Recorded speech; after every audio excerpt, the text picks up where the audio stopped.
Hi, and welcome to a new episode of the Harstem Hour, where I, Harstem, will be talking to you for close to an hour about things like video games. Specifically this time we're going to be having a look at Stats versus Serral, and how did Stats manage to dismantle Serral as hard as he did? Did he go to school for this? The answer is no. Most Korean pro gamers actually didn't even finish their high school because they went and played Brood War.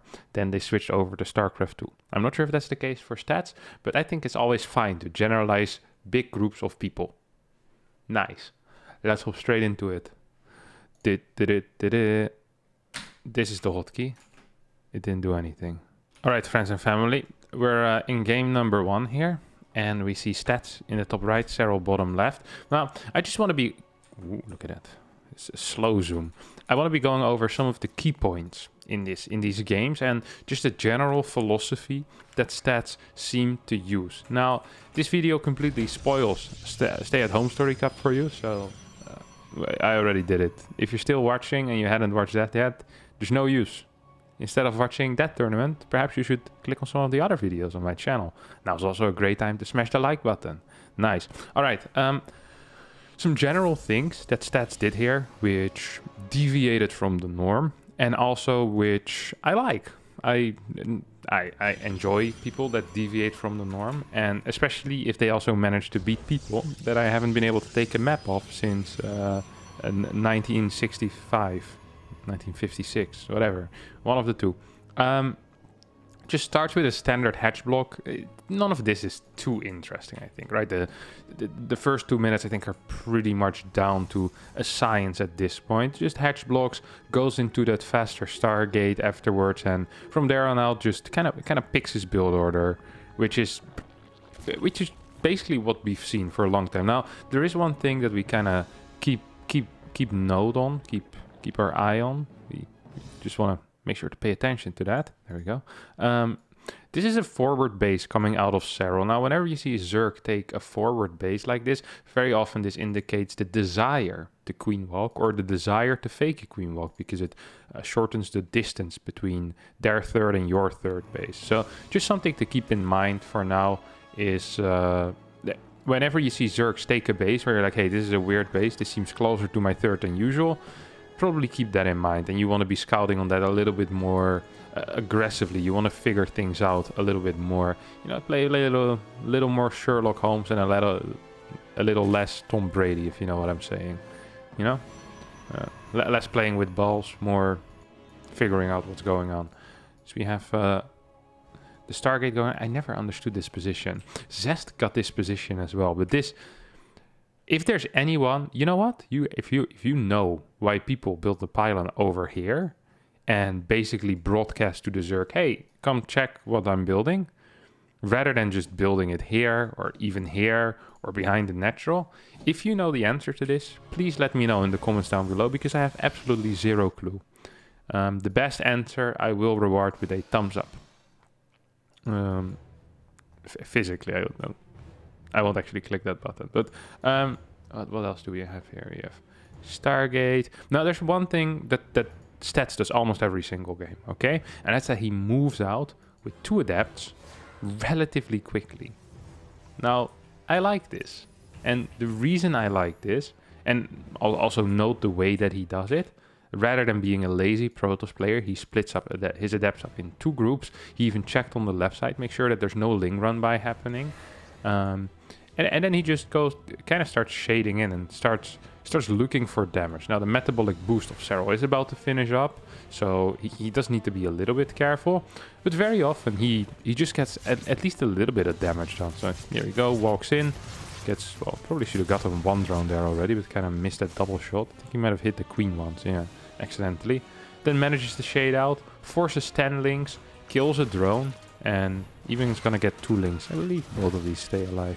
Yep, both of these stay alive. So nice little start of the game. I mean, he gets quite some damage with that. Indirect damage in forcing the links, but also some direct damage in killing a couple of links and killing a drone. So, which should have been 2 drones, by the way. Of course, that's one of the biggest points in this game, I think. The fact that it should have been 2 drones. He goes Void Ray into Oracle. Now, Void Ray first, he does this to deny any potential scouting from his opponent. Serral right now is pretty much in the dark. Serral can still make a couple of reads, okay? So if you're a Zerk in this position, what are the things you can do? You can patrol links here, you can patrol link here, patrol a link here, maybe patrol a link here. You'll have full vision of what units come out of the Stargate. You can check if, after Warp Gate finishes up, if something gets researched on the Cybercore in case of like double Stargate with fast +1, and you can check the third base timing. All of these things are free, shouldn't cost you anything. So those are the things that Serral most likely is going to be looking at. He will be like, hey, what are these clues telling me? And so he sees a relatively standard third base timing. Now, it is after Twilight Council, but that's going to be like a 5 or 6 second difference. If you're a Zerg player, I'd never try to read too much into that small a difference. But if this base goes down at like, let's say 450, then yeah, I'd probably start being like, hey, wait, that's like legit like 50 seconds late. What's going on? You know, is there extra gateways going up? Not the case here, so Serral probably shouldn't and won't read too much into it. He gets a couple of spores going. No spore on the natural yet. Queen count is only at 4, which is pretty standard, and 2 queens at the natural. Spore in the main, spore at the third, queen at both the main and the third, and then 2 queens at the natural base, where Serral should not take any major damage. A little bit slow with pulling away the drones, and Stats manages to get 1 worker, but at the price of a lot of hull damage on this Oracle as well. So I'm never quite sure if this is completely worth it, but it might be.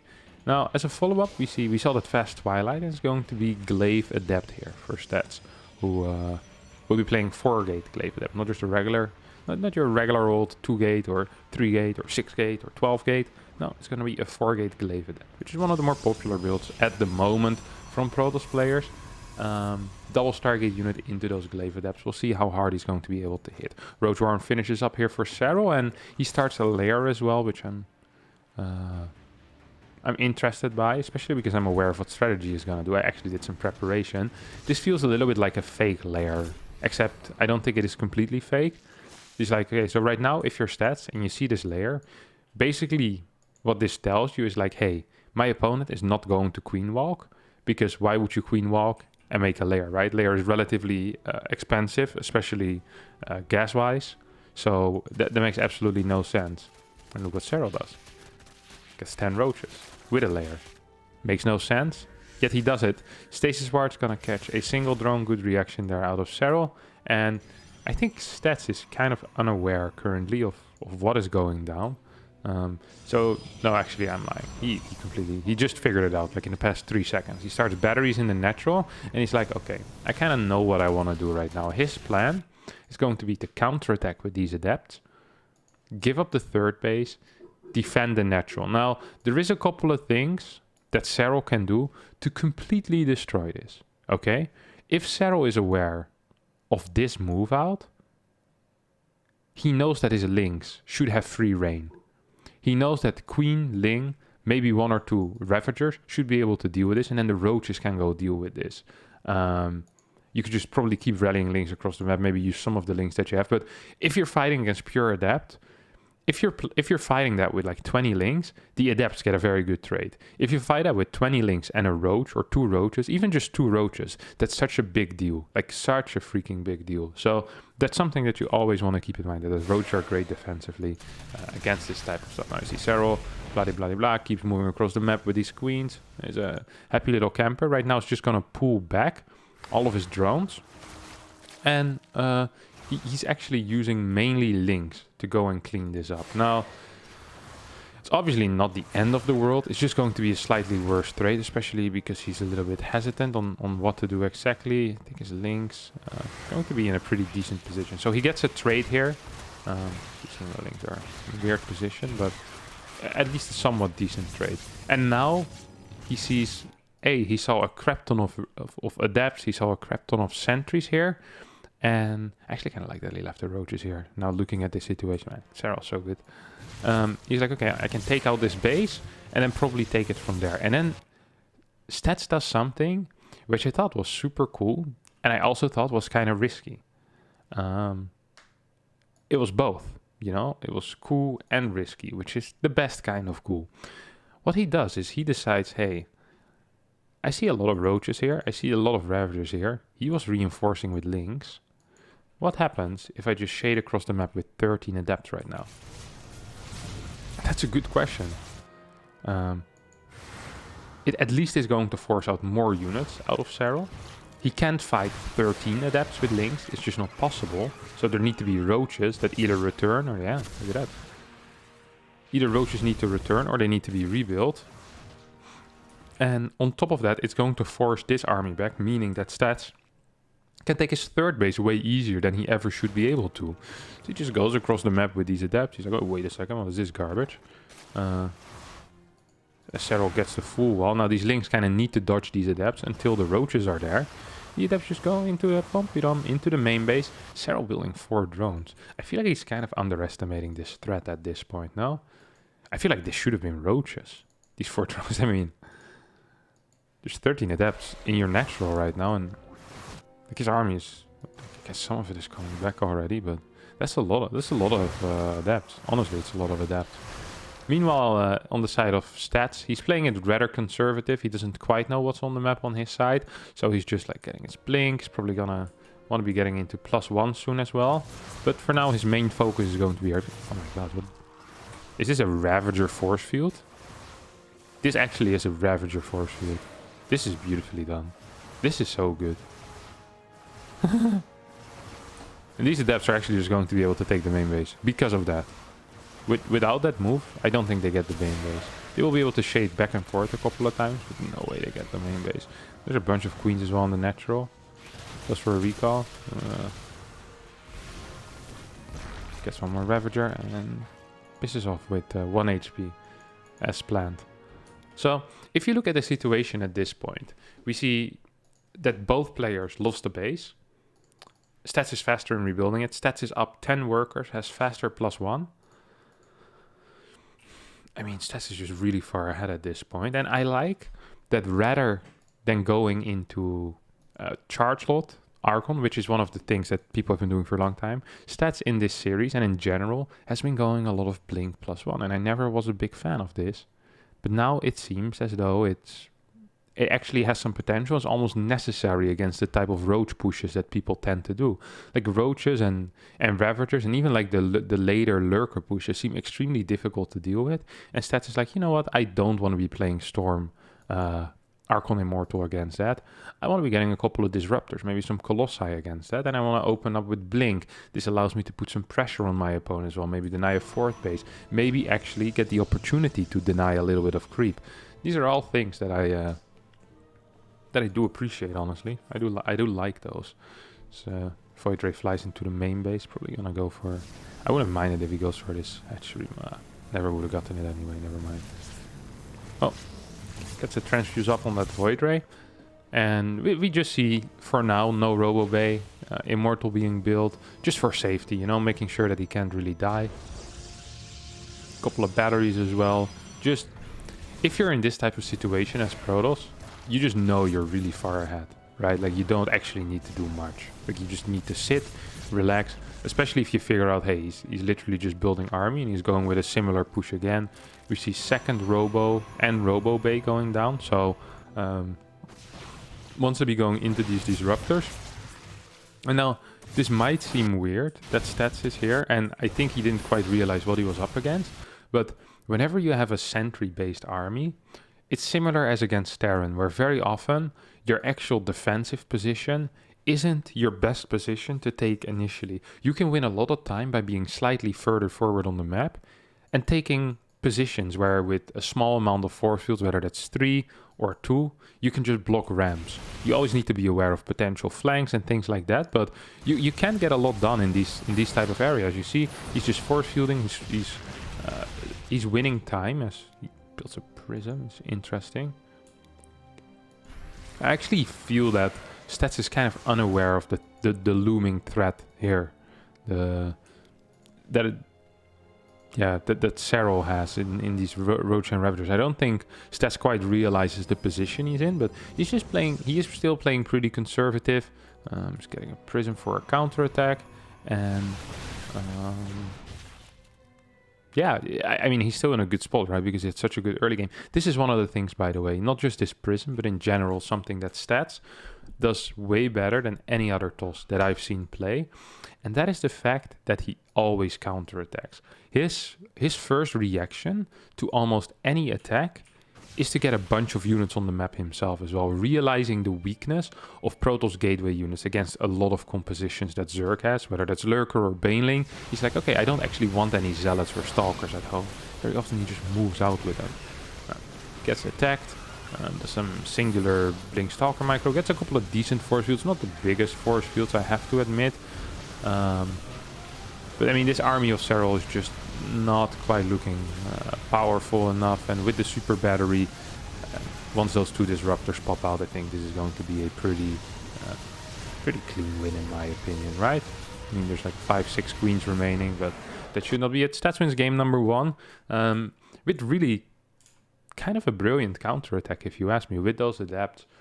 Sure, that stasis force field isn't supposed to happen, but even without that, I think he's going to be in a fine position. Perhaps not as great, and now he really gave Serral almost no other out except for all-inning, but yeah, it's just a nice little game 1, and you'll see throughout this series that there's this theme of the counterattack will come back a lot, and the way that he thinks about unit compositions, I think I'll be able to tell you a little bit more at the end of all 3 games when we have a bigger overview of how he kind of wants to play. And personally, I think it's really, really cool. So let's just hop into that game number 2, I think. That would probably just be the best for everyone involved.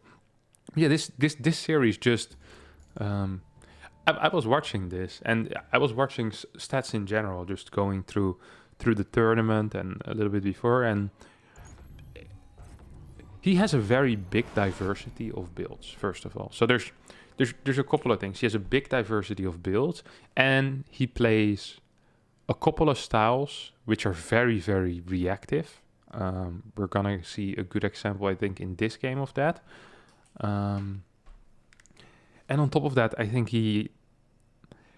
I'm not sure if it was just this tournament or in general, but he seems to be completely aware of his transition timings and what he can get away with, and I think that's the most impressive thing. And on top of that, he just doesn't really seem to make big errors, which I don't know, in my mind is pretty wild. Like he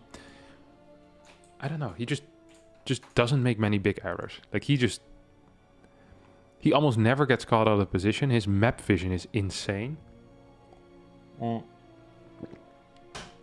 He's so good. He's in such a good shape right now. Such a good shape. So yeah, let's just check out this game number. Well, it's game number 2 as our boy stats is up 1-0. Once again, goes for the hedge block. Is a very big fan of it. Does it with the pre-pylon scout. So he sends out like a probe at like 12 seconds or something like that. Usually what you do is like you grab your first minerals with one of the probes, then you send that probe across the map to block, and then you can rally the next probe into the natural to get that pylon going.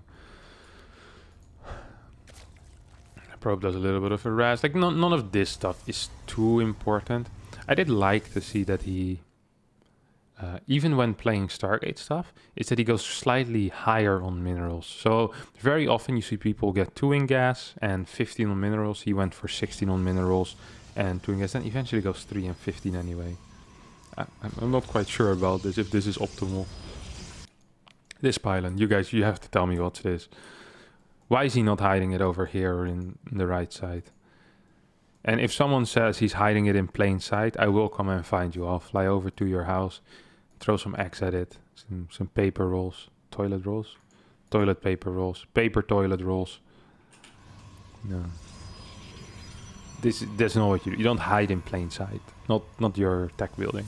Anyway, gotta go for the double adept once again, as he basically plays this every single game. Gets the Stargate to make sure that our friend Serral can see. Oh, actually doesn't chrono boost the second one this time, and looks for those links.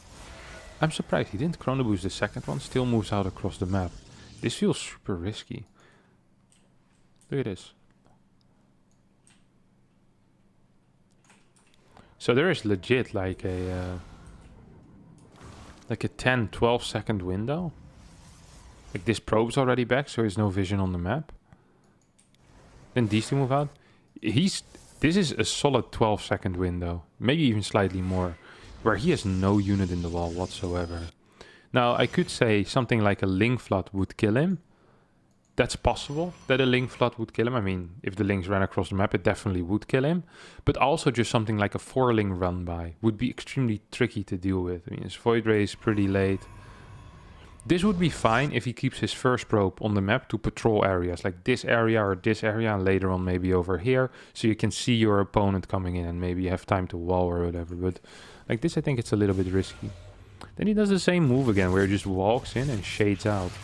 Always into that third base, even though usually there's only single queen in the main base and double queen here at the third. It's gonna end up losing in the depth and really get nothing done. This force out actually only 5 links total, so Serral doing a good job this time around and really gets a lot of value. So you see this Nexus is quite a bit faster, actually by legit like 12-13 seconds faster than that last game. Because we're not seeing that Twilight Council and those extra 2 gates being built. So this opener, yeah, I was gonna say, kind of looks like a double Stargate opener. Just from the way he does it, and I've seen the game already, so it's not like I'm... oh my god, am I some type of Oracle here? This is an Oracle though. He's actually getting damage, way too big damage. This is kind of uncharacteristic for Serral, where he gets caught completely off guard. So, and the situation also just doesn't make that much sense, right? So we look at the defensive setup here for the Zerg. So you have Queen, Spore, Queen, Spore. Now there's a couple of ways that you can play this. You can either play 2 Spores and then have a 3 Queen squad, or you can play what you call it? You can play 1 Spore and just go 2-2-1 with the queens. So 2 queens over here, no Spore, and 2 queens over here, no Spore, and then Spore with 1 queen over here, because you have 5 queens, right? 6 queen is about to pop. Instead, what Serral does is he gets double Spores and queens on the side bases. But then it's super important that these queens are in position once the opponent comes in with the Oracle. And Serral simply is busy spreading creep and is gonna get caught with his pants down. I mean, this is damage. Whenever a single Oracle does any damage, that is always on the Zerg. This single Oracle should never be able to do any damage. It shouldn't be able to kill a single worker. If the Zerg is on point, it's never getting a single worker. And you can see that Serral right now in this game was not on point. Loses 3 workers, loses a little bit of mining time as well. Just because he was out of position with 3 queens. It's a little bit of a sloppy mistake. And that's nice for Stats. Now, the one thing that Stats really likes to do with this as a follow-up is that he keeps his Oracle in a dead space between 2 bases. Okay? And as he has that in between the 2 bases, the moment he gets energy, he starts using stasis on these mineral lines. And he almost never hits it. Almost never gets a hit off. So we'll see here. I think he'll get like single drones. But what he does do, he always forces these units off the line. Oh, in this case, he is just gonna fly and he sees no Spore. And he's like, hey, that's another 3 workers. So this Oracle is doing way better than it ever should. Spore out of position, Queen's out of position. Overlord was actually seeing everything, so I'm surprised that Serral didn't respond quickly enough. He's gonna get 10 drones now. Serral, scouted with Overlord speed, is completely aware of what his opponent is doing, and should be able to just go into whatever composition Serral wants to go in. And this can be anything. This can be Hydra Bane, this can be a Roach Queen push still from this. It is possible, albeit a little bit unlikely. But it can be a lot of things still. He's going to go for a 4th base. We see a Hydra then, +1 range. So I'm kind of feeling like it could still be like a Hydra Bane of 75 workers. And it potentially, okay, yeah, could also have been like a Lurker push on this map. It's really not that bad. Fast Infestation Pit, you get like 10 queens and then you push with those big pushes. Now, we see 6 gates for Stats. And I feel like I kind of figured out his playstyle, okay? So whenever he plays double Stargate, I mean, it's not like this required a degree in rocket science. Basically what he did is the moment he plays double Stargate, he goes into Forged Twilight every single time, almost every single time. Double Stargate Forge Twilight, goes into 2 Archons, does a little push out with like 4 Void Rays, a couple of Zealots, and a bunch of Gateways behind it. And then he gets Storm +2 Immortals, maybe even start +1 on his air already.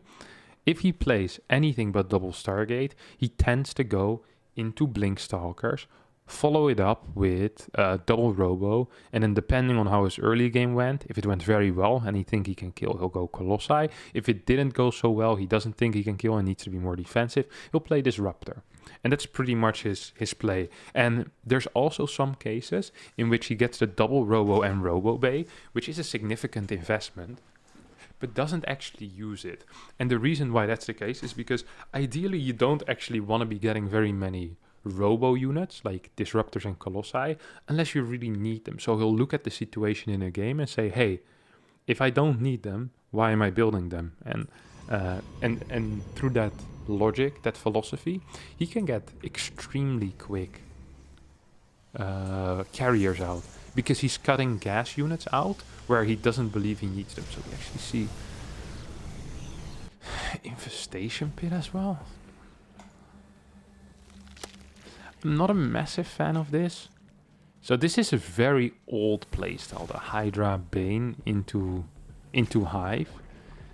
This just isn't quite as good anymore these days, I feel like, because I think Tosses have gotten so good at being in good defensive position, and on a map like Death Aura, it's really easy as well, where... Okay, actually, no, I don't like this at all. So if you're gonna go, in my opinion, into a faster Hive, you probably want to be getting a fast +2. Where's your Evo? Oh, here we go. A faster +2 on melee, so your Baneling run-bys can do more. Like, the range upgrade just doesn't make much sense to have it immediately, because you're not gonna die. That's practically impossible against this. So you don't need this fast, and the only way you're gonna do damage is with Ling Bane run-bys, or with Baneling run-bys specifically. So you need to get a +2 as quickly as you can on there, so you can one-shot probes. I'm actually a big fan of that. No, I don't like that at all. Still, see, Stat still has this this Oracle here. Now, of course, whenever you have the Oracle here for a long time, it does mean that you get less scouting information, right? Because you're only using it for stasis, or majority of the time you're just using it for stasis. So that's a prism on the map, and whenever he gets attacked, he's just gonna use that prism to kind of counter. You see Serral start moving out. Like, this army just is so not dangerous at this point, right? It lost a bunch of creep as well. Stats is playing very, very well, creep denial wise, army movement. I love that he has this little army here. This does 2 things, okay? First of all, it functions as a spotter, which he can easily take back. Oh my god. He actually has a secondary run-by setup. So this is really cool. I love this. I love this setup that he has. So he can pick this up, fly into the main, and then these 2 can go into this base for potential run-by. And at home, he's investing all of his money and a lot of his gas into these bigger units. Right now, at home, he has no Zealots, except for this one, which is used as a spotter. And this is kind of how you want to play against Baneling comps, is that all your minerals are either going into run-bys or cannons and batteries, and then all your gas goes into units that actually do damage. Because Zealots are completely useless against Banelings, like they don't do much of anything. He just kind of moves in, gets like a free scout, sees, hey, I see that you have 2 gases here, which means you're on 8 gas. You're probably not going to be attacking me anytime soon. Now Serral also goes in his +1 melee. This is... I know, it just feels very weird. Yeah, it seems like he's going into a late game, but also pretty slow. Like his worker count was very low for quite some time, like around 70, 78 or so. Only now going up to 93. Stats already was at 84 for quite some time. As Stats trades a little bit, ends up losing 2 Zealots here.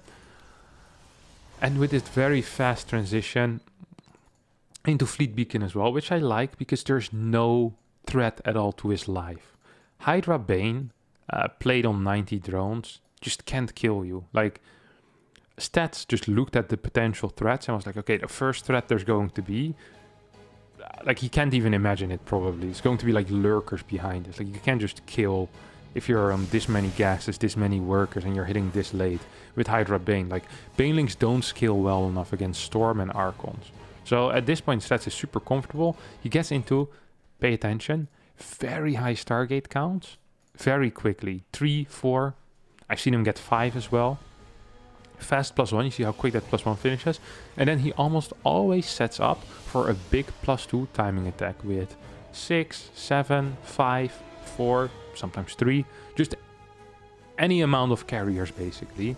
And he just starts flying across the map and abusing that prism, basically. Abusing the fact that Zerg needs to keep units ready for that prism. Which is always rough for the Zerg. Serral is... sees like the edge of it. It's like, okay, wait a second.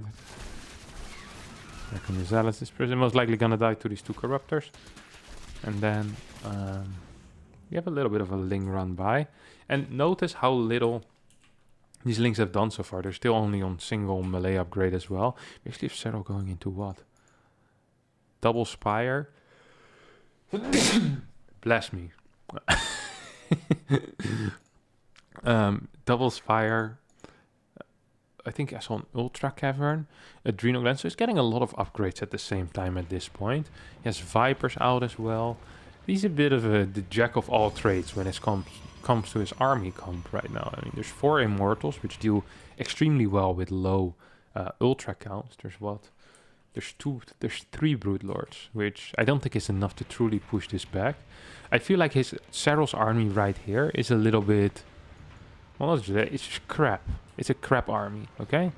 He has a bunch of spores, which is nice, but he has a really, really poor army, actually. And funnily enough, it's also rather poorly upgraded. He had a lot of time to prepare for this, and he knew from the 6-minute mark exactly what he was going to be doing. He was going to be playing a late game. Once he threw down the Infestation Pit that fast, denying himself any chance of attacking. So I'm surprised the upgrades have started this slow, basically. Now here, I feel like he kind of gets caught out of position, no? There's like 3 Ultras and 20 Hydras on the other side of the map. 16 Hydras maybe? 17 Hydras? He's just losing spores. I mean, this is a +2 army of Airtals. There's Archons here. There's a single Broodlord left. I think he might have lost 2 already. Yeah. Then you lose all of your static defenses. I mean, it's nice that he manages to break the 5th base, but he loses a base, all of his static, and basically his most important anti-ground in the Broodlords. Which 3 Ultras against this army are not going to do well, just simply because there's 4 Immortals. Broodlords would be better in that case. I think if Serral has all of his army at home, at least he can defend that spore position. But now, I mean, Serral just kind of gets blasted in a kind of a sad way for him. Yeah, GG. So a big +2 push with a bunch of carriers, just straight up win. So Stats once again just kind of knowing exactly when to attack, where to attack. It always feels like he's in full control of the game, both army movement wise and transition wise. Like, he's always ahead of his opponent, and I have no clue how he does it, where he gets the money from. Of course, this game, his early game, was very, very good, and I think Serral's follow-up could have perhaps been a bit more tight. But you gotta imagine that it's pretty tricky for Serral as well, right? Because there is some storm timings that are viable. So if Serral immediately shoots up to like 95 workers and he loses to like some charge Archon timing a la Zest, which is still dangerous if you had a crappy early game, which Serral had. So it's like he couldn't really fully commit to the late game as quickly as he wanted to, I think. And yeah, then just getting caught out of position because Stats is so persistent about continuously denying vision of Serral. Like the Zealot run-bys, the Prism, just everything, the denial of creep, everything just kind of builds up to Stats being capable of attacking and Serral being caught out of position, which I'd guarantee you if he'd play this same scenario against most other people, he would be in position because they wouldn't have been denying his vision as much. There would be links out on the map. it would be creep spread up until the third base of the Protoss player, but that just wasn't the case here. As stats, yeah, just did a buzzing job. Honestly, fantastic. Really fantastic job. So we'll hop into the next game, just played on Submarine. This is a really cool game, by the way. This is there's a couple of things that I loved it when I saw it. What did I say? Australia. There we go. So that's Serral. But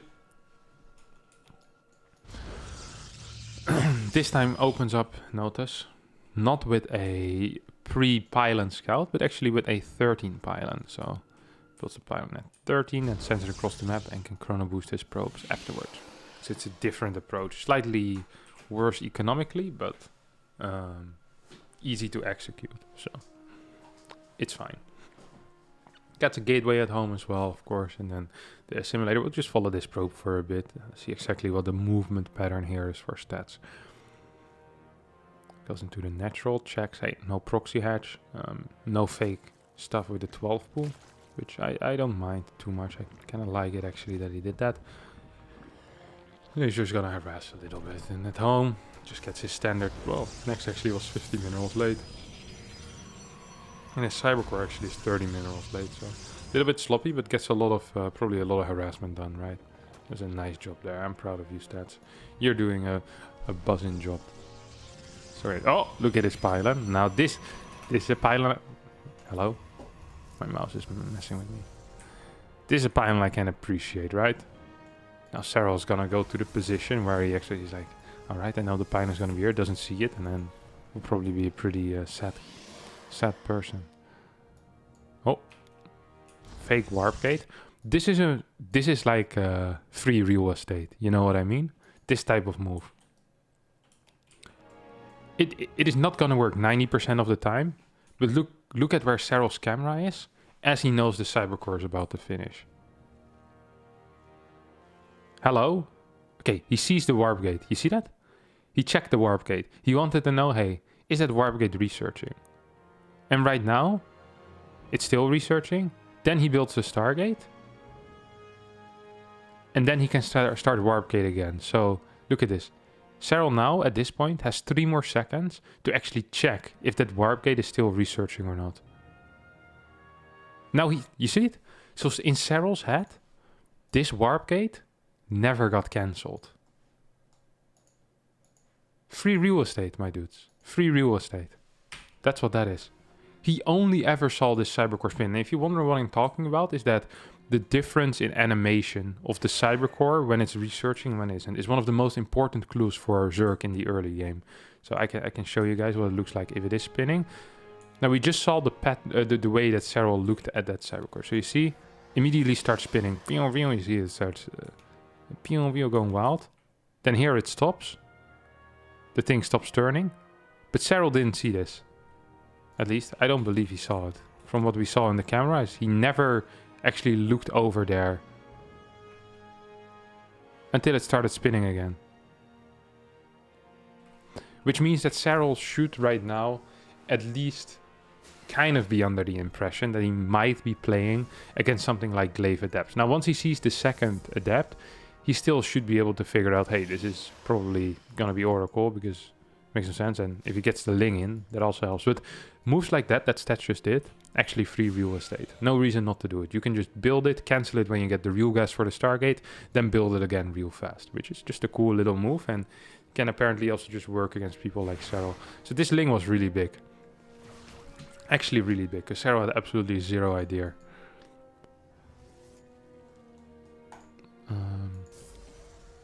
Two adapts once again go across the map. Look at this, man. It's so crazy. Can't believe he just shades out every time like that. I love it though. I'm a big fan. Moves in once again. He really just has this same pattern set up. This is the third time he did it. Ooh, that was a big supply block there by Serral. Built 3 overlords at the same time. This almost looks like a roach all in. Like overlord pattern, but I mean, there's no roach horn yet. Neither is there roaches on the way right now. And now, Stats is about to do something really cool. So he knows, hey, this is submarine. What are the characteristics of submarine? It's a crap map. It's small. queen all-ins are really, really common, usually made of hatchery tech. So what the stats decide to do is to throw down a Twilight Council and actually get a Dark Shrine while opening up with double Oracle. Now, the reason why I like the double Oracle so much is because it's telling Serral, hey, I'm playing double Oracle, I'm vulnerable, very vulnerable against any type of Queen Roach all-in. Come to the other side and I'll show you how vulnerable I am. And I think a lot of Zergs would have taken this bait. They see this and they go, hey, look at that, there's 2 Oracle opener, vulnerable against Queen all-ins, let's go. And then my man's stats, he just goes, you know what? I'm actually not that vulnerable. I'm just gonna get a Dark Shrine. He adds 2 extra gateways before Forge and gets a Dark Shrine and then gets a Forge. Then afterwards I think he gets the Robotics Facility. So he's playing extremely high on gate units. And I mean, with the Dark Shrine, he would be completely safe against any type of hatchery tech all-in. 6 Adepts get sent out. Now, these Adepts would be able to stall a little bit, and they're capable of getting a little bit of information. This is a very Neep-like build, by the way. Neep used to love to play like this. So actually is kind of low on links here. I might lose a couple of drones. As once again, Stats pokes in with these oracles. 4 workers go down. This is not a small deal. 4 workers forces out a bunch of links, and sure, this Dark Shrine isn't doing much, and because we see Serral actually is going into Evo Chamber, Roach Warren, but I still like the mind game. Just because something doesn't work or something doesn't pan out the way you expected doesn't mean that I can't like it. I really like the idea behind that blind Dark Shrine on a map like Submarine. Similar on maps like Lightshade, you could probably get similar setups, and I think that's really, really cool. I think it's well done. We now see an Infestation Pit going down, and usually I'd say, hey, this is for Swarm Host, okay? Swarm Host on Submarine after this type of opener against double Oracle are really, really common, but because we've seen so much Blink Forge, and because this game hasn't been going too hot for Serral, I'd actually be surprised. Well, I already know the outcome. Let me stop pretending like I can read his mind. The reason, let me just put it like this, okay? The reason why he's not going to go into Swarm Host here is probably because he feels like he wouldn't be able to do anything. And Swarm Host against Blink Stalkers tend to be kind of all or nothing in a way. Like, you're either going to completely destroy your opponent with like the first 2 waves, or you're just gonna get blasted. Like, you fight a little bit in the middle, then disruptors come out, and you're in a world of trouble most of the time. So instead, what Serral does, he says, okay, I want to go into a different setup, and he actually goes for +1 range, fast hive for Vipers, and probably Lurkers as a follow-up. Now, I am not actually a big fan of that. I much prefer, when you're playing against a composition like this, to just go for Ravager Link Bane. Very high in the Bane count. Especially, you hit pretty decent creep spread as well. It's difficult for TOS to defend the outside bases. It's nice to attack on. It's nice to defend for Zerg as well. You can almost always get nice little flanks on this map. Once you take down the rocks. This map is really proper defensively, actually, where it's easy to set up run-bys. It's kind of easy to set up flanks as well. So I'm surprised he actually opts to go for the range upgrades rather than going for Ravager Link Bane and then into Hive and into further tech basically. Also because his creep spread is so good. If his creep spread is nothing, then Ravager Link Bane kind of sucks because the Oracles can still control the pacing of the Ravager Link Bane very much in that case. Once again, we see this Stalker Sentry Ball just kind of moving around the map, and if we look at the vision that Stats has, he's completely aware of basically everything. He sees the Hydra then, he sees the Hive, probably already clicked one of these queens to see, hey, there's +1 finish over here. So overall, I'm kind of a fan of this position here for Stats. What have these 2 guys achieved? 11 kills so far. And he got 3 more.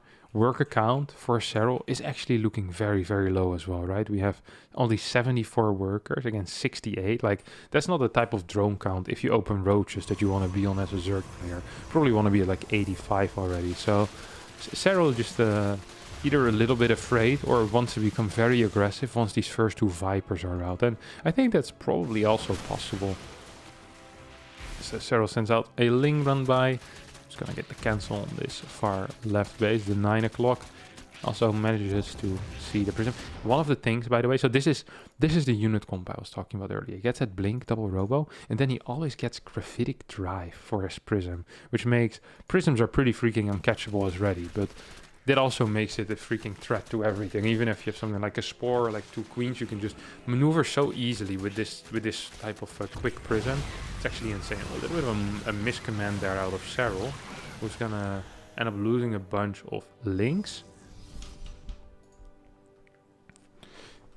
Probably gonna rebuild this Nexus. You see the follow-up.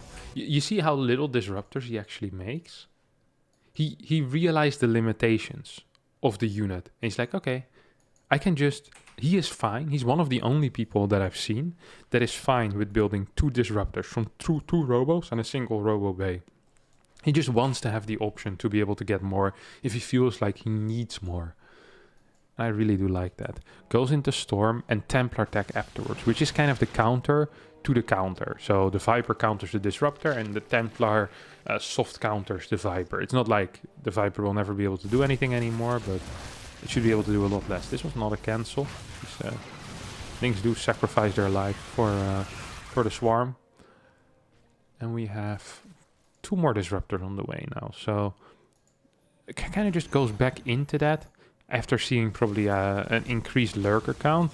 Serral is a very roach-heavy army right now, by the way. 28 roaches, 4 lurkers, and ideally he'd be getting higher lurker count. So what you want to be doing as Zerg here is you want to get a very high lurker count and then just run towards a position, basically. And you say, well, there's disruptors, but if you split semi-well, with 4 disruptors, you really shouldn't be able to get much more than 3 lurkers. And then there's a downtime of a long time where the TOS army, without a disruptor, is freaking crap. Stalkers don't fight against lurkers. Templar don't fight well against lurkers directly. There's no immortals here. There's no charge lots which can just jump on top of it. So you just have a crap army against lurkers. And something that Stats has been doing is to use his Stalker force the same way that you would use a Zealot run by against, for example, Hydraling Bane. So against Hydraling Bane, you know that your charge lots don't do any damage to Banelings, right? Banelings explode, Zealots die. Simple as that. He knows that Stalker Sentry does nothing against lurkers. They're useless. So instead what he does, he's on the map and forces part of the army of his opponent to stay back, while also having a run by on the other side of the map. So he's kind of... I'm not sure if that's called double dipping, but I'm gonna call it double dipping. He's kind of like forcing part on the map on the left side and forcing part on the map on the right side. He's gonna return at this point. I understand it, but I actually wouldn't have minded it if he kept it here. He did this in another game against Rogue, which was fantastic, and then just kind of let the disruptors deal with these small forces at home, you know? I really liked it. I think the reason why he went back here was probably because he thought he could completely clean it up. Like, this was not a move of like, hey, I want to defend. This was a move of, hey, I want to kill your entire freaking army because I think you can't be there. I actually think that Stats is right. Worker count really low for Serral still. 77 only. And here once again, big influx of Stargates. Goes into Fleet Beacon. +1 starts as the Fleet Beacon goes down. And just is kind of delaying this type of army move out while having Zealots on the map. Where did the Prism go, by the way? It's in the middle, kind of. These Zealots are gonna move to the top side as well. Now, the problem right now for Stats is that he's fighting an army that has Vipers and is almost in position. So he's gonna need some very good Templar, what you call them? Pop-up feedbackies in order to win a fight. Blink forward by Stats. That's so impressive. He always knows exactly what to do. And This feels super risky if you're a TOS player, by the way. Like, this is a scary move to make. Oh, he catches like a big chunk of this army. The Zealot run by once again, that counter attack. So consistent with those counter attacks. Cleans up this part of Serral's army. So we have 75 workers to 72 right now. And Serral right now starts building 17 more. I feel like it is just a little bit late. 12 minutes into the game, only then going to the desired drone count. And I feel like every single time Serral is either too afraid to attack, or he's kind of playing for a late game, but then goes into the late game in a really passive and scared way, so that he's just really far behind once he reaches, or far behind. He's never really ahead, and almost always just at least a little bit behind. So he has this run by, which I do like. He's gonna take out a couple of gateways. Should be capable of... Ooh, almost grabs a couple of vipers. Look at this defense. This is just Disruptor Templar. So scary to control an army like that. Not many people who can. The way those units interact with each other is tricky. And here's the Prism in the main. Forces the entire army of Serral back. Loses a Carapace upgrade as well. And of course it just flies out. I mean, with that Gravitic Drive, you can't really catch it with anything, I think. Perhaps a Mutalisk. Triple Carrier.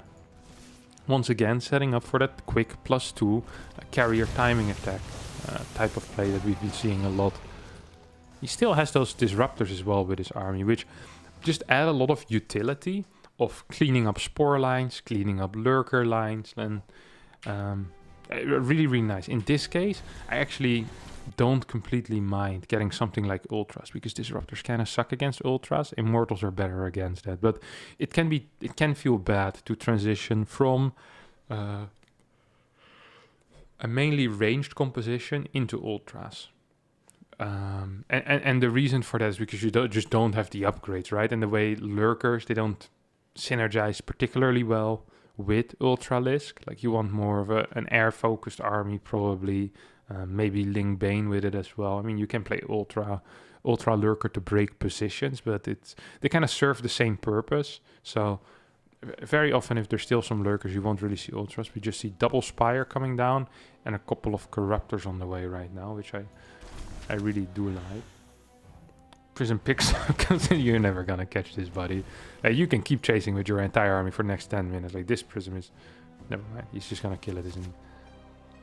Oh, nice. Good calls there, Kevin. I can't remember that. Cool move. Gets the entire army out position with a Prism with high speed. Takes out a bunch of creep.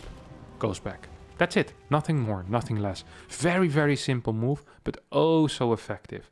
Creep spread of Serral is getting denied. Will be tricky to get back set up. Look at the vision of Serral. There's a little bit of vision here, but left side largely blind. Here he's kind of blind. Once this gets taken out and this taken out, the rotations that Stats can make are going to be really tricky to spot for Serral. And that's one of the things that Stats really wants, because Stats doesn't really play late game in a passive way. He just attacks. He wants to go. He can go into a passive mode, but as long as he feels like he has a chance, he just keeps going.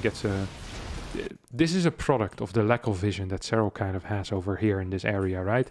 Just loses a bunch of units for the very simple reason of not knowing where his opponent's army is. And you see very systematic destruction of that vision of his opponent. Just takes out every unit that he can find here, then moves to the middle, starts doing it. I would have loved to see a couple attacks with the Oracles, by the way, because Viper Corruptor can be very tricky to play against. I feel like a Prism was rebuilt at some point. Probably was in here and got killed. Gets a couple of shots off. Now, in this case, without an Oracle, this becomes a little bit risky in my opinion. So these two bad boys really should start joining up. It does have some... Does he have the Observer speed upgrade? Yeah, he does. Nice. This is what I was talking about. They provide so much utility for breaking lurker lines, but even for taking out spores. He has +2 currently on his air. We see... does he even have an armor upgrade on air? No. It's just actually just +1 attack. So these carriers are gonna just trade so freaking well. 12 carriers right now here. I mean, some of these disruptors do get pulled in, but there's still 2 left. We're gonna kill a bunch of them. Now, the only problem here for stats is that he A, doesn't have any Archons underneath this, and he doesn't have any Void Rays, which just means that very often Corruptors will trade well. But if you have +2, your opponent is on +1, and you have 12 carriers against 18 Corruptors, I think in that case it's still kind of fine. So the interceptor count is still a little bit high. So Stats just gets a fantastic trade, and actually just straight up wins the game. 3-0 Serral, and wins the freaking tournament. And I look at the timer, I see we're 55 minutes in, and I'm wondering if it's possible for me to actually get the Harstem hour to be an hour. And the answer to that is no. I really don't have much more to say. Just really cool series, some interesting concepts to think about. That Stalker Sentry Force seems powerful. The double robo for potential defensive purposes, but also not afraid not to use it at all, which is important because very often you see people just go up to like 12 disruptors, 10 disruptors, like, well, I can get like 3-4 abducted, but that's not what he wants. He wants a very well-balanced army to deal with the threats of his opponent. You saw he pre-made Immortals in the game where he played against melee upgrades. He had disruptors in the games against range upgrades. This is also something to keep in mind, right? That some of these things might be connected. But in general, yeah, I've been having a blast watching some of his games, and it just gave me a lot of inspiration. Whenever you see something like this, I mean, Serral is one of the guys that just bullies me again and again, you know? People say Serral is so nice, but he just takes my ladder points every single day, and seeing him absolutely dismantled like this, yeah, it's really, really nice, I have to admit. I kind of want to try it myself now, but not necessarily against Serral yet. You know, you gotta kind of work your way up there, but I think it's really, really cool. This entire replay pack is available. There will be a link to the tweet where you can download that down below in the description. It won't be there, but I'm saying it will be there. And then, yeah, that's basically it for today. I hope you did enjoy this episode of the Harstem Hour. We're not going to be able to make it. Might have 2 minutes of black screen behind this. Thanks so much for watching, and thumbs up. Bye-bye.